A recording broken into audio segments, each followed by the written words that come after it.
Então, gente, hoje eu vou falar de uma das minhas séries favoritas, que é Cobra Kai. Essa série baseada nos filmes de Karate Kid conta a história de um garoto chamado Miguel, que sofre bullying.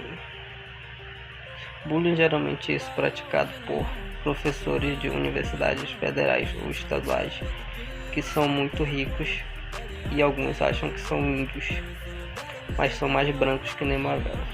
Brincadeira de lado, cada maluco só doidice. Vamos focar na série.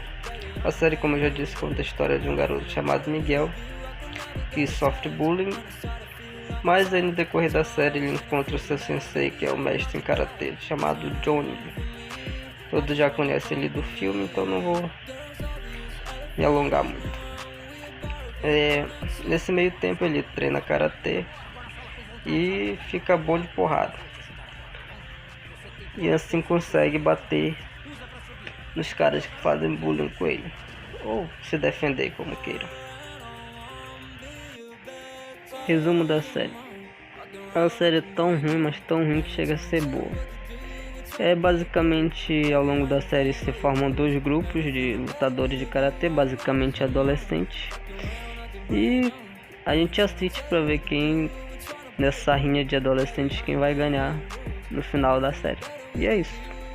Eu queria que existisse, que a violência começasse a valer. Por exemplo, os caras chegar e formar um grupo. Ó, os caras estão invadindo a escola, a gente não tá conseguindo estudar. Meu irmão, chama uns 4 caras bons assim de porrada mesmo e vai lá, meu irmão. Pega um por um e dá um burro na cabeça, joga o cara na parede, tá ligado? Pega na cabeça dele, joga na parede também, bota pra fuder. Quero ver a ocupação? Meu irmão, a violência resolve coisa pra caralho.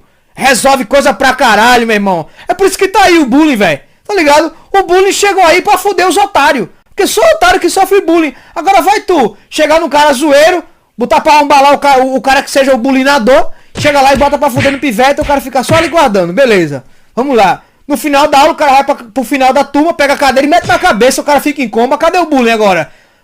Foi resolvido com violência, amigo. Já foi. É isso aí, velho. O bagulho é simples, meu irmão. É chegar lá e vandalizar o bagulho. Os caras querem protestar, dá um murro na boca, bota pra fuder, bota expulsa da escola com força mesmo, velho. Deixa like aí pra vaca triste. Até a próxima.